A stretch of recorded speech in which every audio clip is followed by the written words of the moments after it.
You know what I've always thought was just so romantic? Diamond engagement rings, mined by children, the taste of chocolate grown by clearing acres of forest in Africa to grow cocoa for less than a living wage. Oh, and roses shipped from Kenya, sprayed with enough chemicals to kill a man.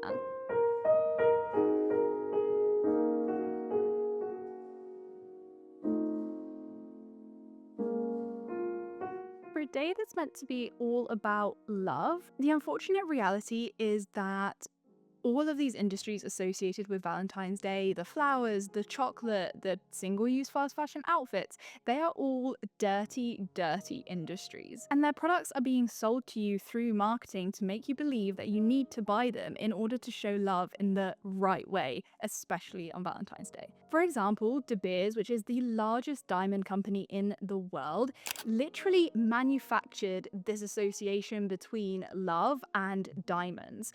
It was all just born out of an ad campaign in the 1940s. Before that, engagement rings were not even that popular. That's something I'll come back to later on in this video. I am a rom-com girl as much as the next person, okay? I'm just fed up of not being able to take a step in any direction during these massive commercialized capitalist holidays like these without coming face to face with some kind of really normalized exploitation that nobody seems to talk about or care about. I'm sick of it because whilst all of these ads are about love, what's going on in the supply chains of these brands could not be further from a loving approach to the people working within those supply chains or to the environment. It's not even decent or fair. So in this video, we're going to talk about three things. We're going to cover flowers, chocolate, and jewelry, specifically diamonds, because I think these are some of the most popular industries that are always associated with Valentine's Day, and especially chocolate and flowers are those two categories that you can so easily pick up in any supermarket or any corner shop in the lead up to Valentine's Day. But those products are the ones that are actually made by these multinational corporations who care a lot more about creating shareholder value than they do about the people in their supply chains, how their cocoa is grown, how their flowers are farmed. So they are actually probably the worst picks, even though they are the most accessible. Isn't that always the way? Plus, at the end, I'll touch on one more thing that really grinds my gears on Valentine's Day specifically. So let's get into the video.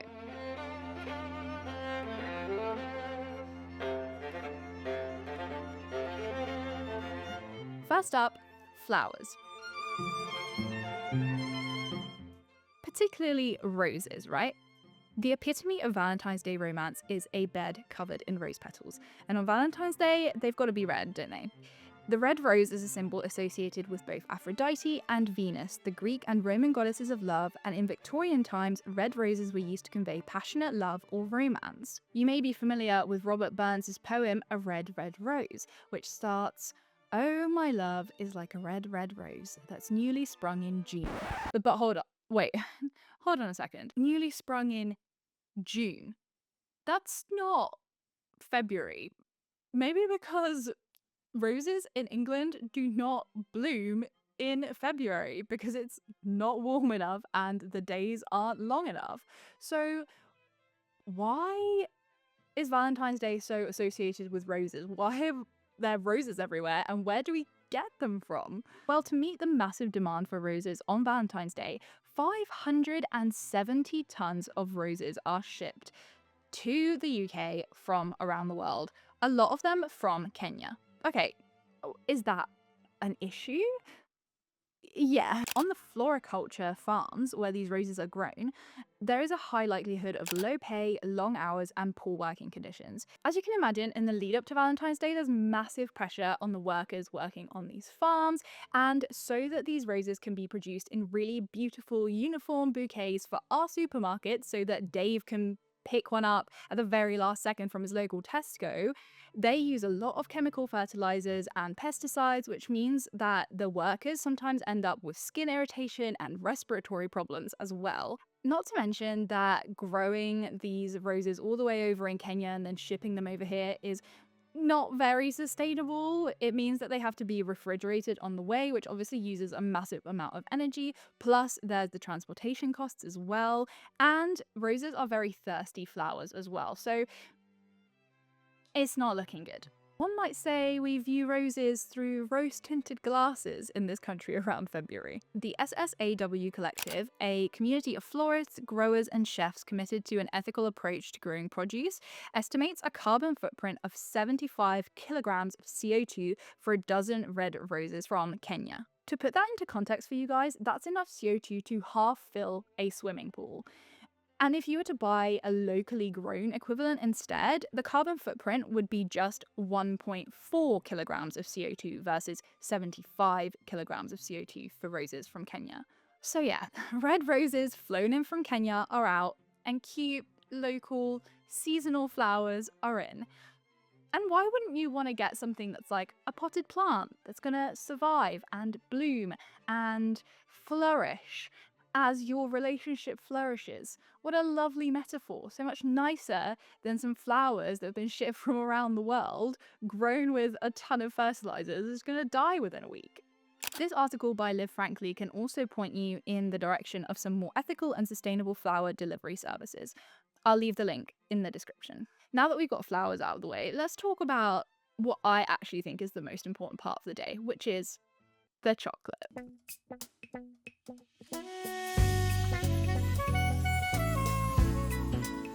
You know those people who, when they go to a restaurant and they're looking at the dessert menu, they will always choose like the lemon cheesecake or like the apple crumble or something? Could not be me. Could not be me. I always have to go for the chocolate fudge cake or whatever has chocolate on the menu. Believe me, I am not here to be a downer on chocolate. Quite the opposite. However, I fear you already know what I'm about to say, but the chocolate industry is an absolute mess, you guys. If there was an apt metaphor for how bad the chocolate industry is, I think you could probably compare it to that really dodgy Willy Wonka experience up in Scotland that we saw a couple of years ago. That's the vibe, I'm afraid. But what's behind that beautiful chocolate aisle in Sainsbury's, I'm sorry to say, is massive amounts of deforestation, unethical labour practices, and a good sprinkle of colonialism thrown in there as well. If you love chocolate as much as me, you're probably not going to want to hear this, but at the same time, you're going to want to hear this. It's hard to believe now, with the chocolate industry taking $100 billion in revenue, that we only started eating chocolate in solid form like we do today in Europe from the 19th century. Before that, it was mostly used to make a bitter hot drink in South America until European colonizers stumbled across it, added sugar, and made it a solid. Cocoa farming in West Africa, where most of our cocoa is now grown, was set up by those same Europeans later. So cocoa beans are mostly grown in West Africa, but what I found out is that crucially, they are then exported to Europe to be processed and to be packaged, which is where the real money is made, which means that the value is extracted out of West Africa. The ethical consumer estimates that only 6 to 11% of the revenue from that chocolate actually goes back to the cocoa farmers. Something baffling that I found out as well is that most of the people growing your chocolate, your cocoa beans, cannot even afford to buy the actual end product. A lot of cocoa farmers have never actually tasted chocolate. Isn't that crazy? Whereas we can get a bar of chocolate anytime we want for £1 in the corner shop. So when the ethical consumer rates chocolate brands, they will only give a brand Best Buy status if the value stays within the country where the cocoa is actually farmed. This is what's called value added source chocolate, keeping the whole production process in the same place so that it benefits the people of that actual country. Not only is the most common way of producing chocolate then steeped in these ideas of colonialism and extractivism and taking whatever we want from other countries in the global south and leaving them with very little of the end value, there's also a lot of child labor issues going on. I found out that 6 out of 10 cocoa growing households in Ghana use child labor, and 9 out of 10 growers in Ghana and the Ivory Coast don't earn a living wage. That is such a steep human, very real human price to pay just so that we can buy a bar of dairy milk for a tiny amount. You probably won't be surprised to find out that the cocoa industry is also linked to ding ding ding deforestation. And that's just the cocoa itself, right? Because what about all the other things that get added to chocolate, like milk? Even Tony's Tony's chocolate, which has been praised for being a lot more ethical and for working with its producers to target child labor and to have their beans all be traceable. They are not very upfront about where the milk in their milk chocolates comes from, which probably means that it comes from factory farms. Brands that you'll definitely want to avoid, and like, get ready because this is most chocolate brands, are Mars, Nestle, and Cadbury. I know, that covers like 95% of chocolate aisles, right? M&M's, Bounties, Twix, Snickers, Quality Street, Cream Eggs, all made in this way. I'm very sorry to say. But the good thing with both flowers and chocolate is that there are accessible, more ethical alternatives out there that are fairly easy to find, actually. For example, you can go into like the Co-op or Waitrose and buy their fair trade chocolate. That's quite a good, inexpensive option. It'll be more expensive than a bar of dairy milk, but you gotta remember that you are paying for the livelihoods of very real people who are growing this stuff for you. Like, it's the same thing as with clothing or with anything else. We've lived too long in this culture where we believe that everything should be absolutely dirt cheap and that we are like entitled to that we deserve it, even though it means that the people at the end of the supply chain are being paid like absolutely nothing. Okay, if you avoid just one classic Valentine's Day staple, do not buy a Ferrero Rocher tray, okay? Let me just read you something. Their CEO earned a £524 million dividend while they paid just £110,000 in taxes from £490 million of revenue in the UK. And they were reportedly only paying their hazelnut workers in Turkey $1 an hour in 2021. So just skip the Ferrero Rocher this time, maybe. Just if do anything, just do that. Okay, so you've got your local, seasonal, beautiful flowers, and you've got your fair trade, value-added at source chocolate. Now you need to top it off with that perfect little gift. You're gonna go for a bit of jewelry, right? Well, let me tell you what to look out for with jewelry, particularly diamonds.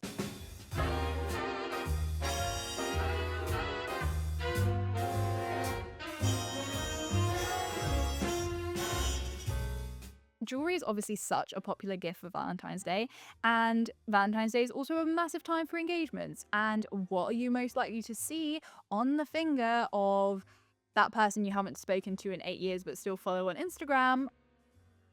A big ass diamond. Most people are familiar with the idea of a blood diamond, if only through the Leonardo DiCaprio film, but conflict diamonds are very much so a thing still today. Diamonds are sourced from countries where the diamond trade often supports violence and war and terrorism. And these mines are super dangerous, and they're also really narrow, which often leads to a lot of child labor.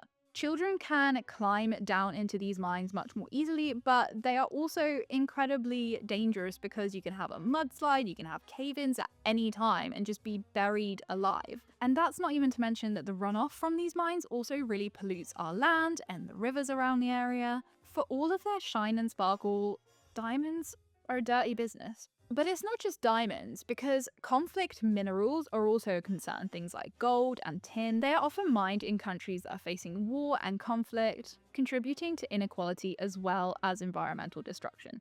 What else is new? The Good Shopping Guide has in-depth reviews and ratings for many of them, from Tiffany's to Swarovski to Pandora, so that's a really good resource to use to find out which brands you can buy from, which are doing things like fair trade accreditation or using recycled materials. Lab-grown diamonds are also a really great option. These are not mined, they are grown in a lab, but they are atomically exactly the same as a natural diamond, but without all of the human rights and environmental abuse. But if you are thinking about diamonds, like if you're looking to get engaged soon or whatever, maybe just have a think about whether you actually need a diamond. Like I mentioned at the start of this video, De Beers, which is a massive diamond company, actually manufactured and created this link between romantic love and diamonds, and the idea that a diamond engagement ring is like the ultimate symbol of love. They created an ad campaign in 1947 based on the slogan "A diamond is forever,"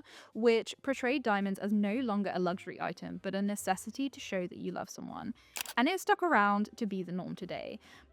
The crazy thing is that before this, engagement rings weren't even being worn by many people. De Beers literally like created this social phenomenon and norm out of nothing. So that desire to have that diamond engagement ring on your finger as a symbol of everlasting love might actually just be a fabrication of a bunch of dudes that were sat around a table trying to decide how they could make De Beers even more money so that they could fund even more child labor, you know? When you look at it like that, like maybe you don't need a diamond engagement ring. So we've had flowers, we've had chocolate, we've had diamonds, but there's an extra special additional bonus thing I wanted to throw in there. And if you've already watched some other videos on my channel, you might be familiar with this. You might have expected this to be coming from me. But that thing is fast fashion. Because what are you gonna wear while your partner is showering you with all these red roses and jewelry and chocolates? Maybe something from Boohoo's Valentine's Day collection, or Shein's Valentine's Day collection, or Pretty Little Things Valentine's Day collection, because they are the ones that come up on the top of search results in Google when you search for this kind of stuff. Shock horror. Valentine's Day outfits that you buy from these sites are trend-led. They are usually made of polyester. They are single-use items. And because they're made from polyester or mixed materials, they're really hard to recycle. And because they are so cheap, if you can buy a dress for a tenner every single time that you go out for a date night or you have a Valentine's Day dinner, and you can just throw it away and buy another one like literally the next week if you wanted to, why would you invest more into it? Why would you keep it? Why would you look after it, right? It all ties into our throwaway culture of fashion. The idea that a special event necessitates a new outfit is like probably hardwired into our brains at this point, right? But all this leads to is a massive pileup of clothing in the global south where we export it, and an increased reliance on fossil fuels because polyester, which most of these clothes are made from, is made from oil. I'm telling you, you do not need a new dress from Shein or from Primark just for Valentine's Day. Like, you just don't. You don't. You don't need it.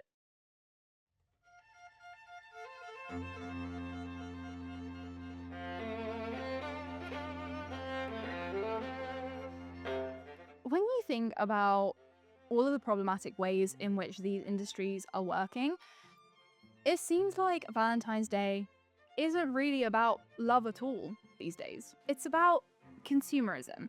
Consuming socially mandated items for one specific day of the year to show your partner and everyone who follows you on social media that you have done the right thing, that you really do love that person in the way that you are told you are supposed to love them, while actually silently accepting the exploitation, child labor, colonialism, chemicals, and environmental destruction that exists to allow you to pick up your bouquet of red flowers from Kenya and the heart-shaped box of milk chocolate truffles on your way home from work in any generic supermarket.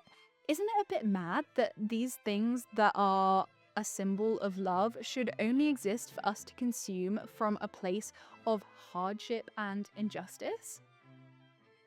Like, that sucks, man.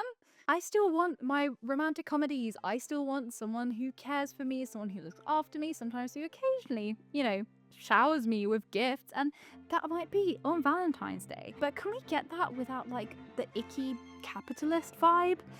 It's a real turn off.